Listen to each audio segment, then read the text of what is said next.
See, what I'm talking about is symbolism in Hinduism, some of the symbols. And our ancient rishis gave these symbols, keeping in mind that the average person is not going to understand the abstract form of reality. So that abstract form of reality they made into different aspects like knowledge and wealth and uh, different strength, and made them into forms so that whoever is looking for some anything, whether strength or money or education, they would focus on that particular aspect of the whole, and try to manifest that, let it happen.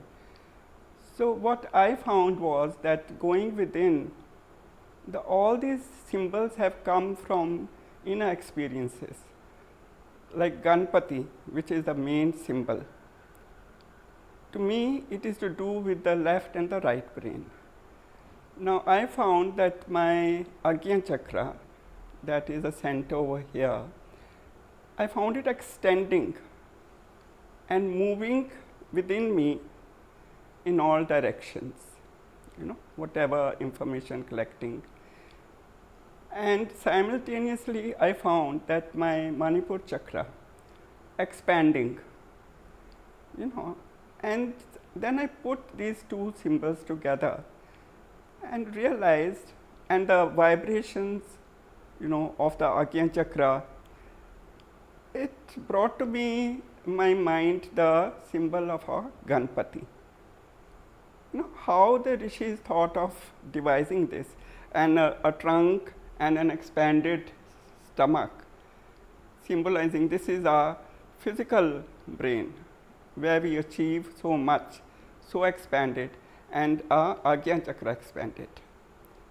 So that's how the ears, large ears, are the vibrations of the Agnya chakra.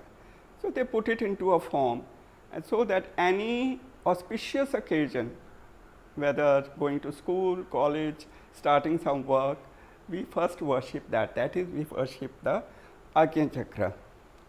So this is how the Ganpati symbol came. And then I found that while meditating, the Kundalini, my energy, rose up in vermilion form, a vermilion color, and it came up and settled on my Sahasrara. This was a very clear indication to me that this is the union of Shiva and Shakti in the human body. So when all creativity will fructify, whatever potential is awakened in you, and in the physical world, it is symbolized, the physical union of man and woman is symbolized by the women wearing the vermilion in her parting. So as soon as we see the woman with a parting and a color in her hair, we know that she is a married woman, and procreation happens.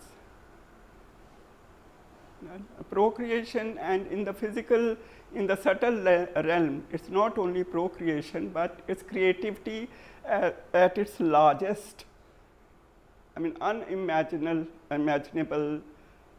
extent.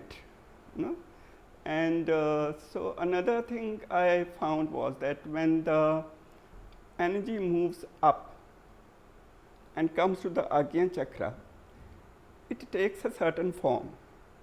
So in one form, I found that it crosses itself at my Agnya chakra, and the top two beams move up and the bottom two beams move down.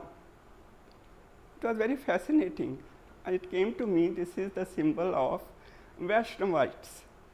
So whichever rishi saw the energy in this aspect, created a symbol for his people. And then I found at another time that the energy moves up, and one flame goes straight and it starts moving like this, and it forms a trident. First it just covers the full forehead, then it moves up. And it was very fascinating. So the Shaivites got their symbol from this. The rishi who saw this and created it as his symbol. His rod symbolizes the Sushmana, and the trident symbolizes the flame, ultimate flame. And also this same Shiva symbol turned itself upside down, and I found it was the bell. And I realized, why do temples have bells?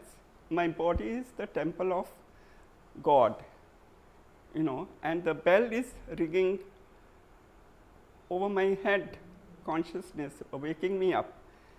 And whether you see it on the churches or whether you see it in the temples, that bell plays a very important symbol. So like this, various symbols came up which gave an understanding that they are not just pulled out of thin air. There is something behind them. So when I see a Ganpati now, or I know that this person is functioning at the Manipur or this level, because it's a clear channel. So I think it's very interesting, and one can go, there are so many symbols that came up. But I also understand, that the journey, Maryada Purushottam Ram, we start our journey with that. Then we come to Krishna consciousness or Vaishnavite consciousness. And then ultimately we come to Shiva consciousness. So this process also is repeated in the body when we are going through a sadhana. First will be Maryada Purushottam, then we will understand love, then unconditional love, and then finally all totality as a whole.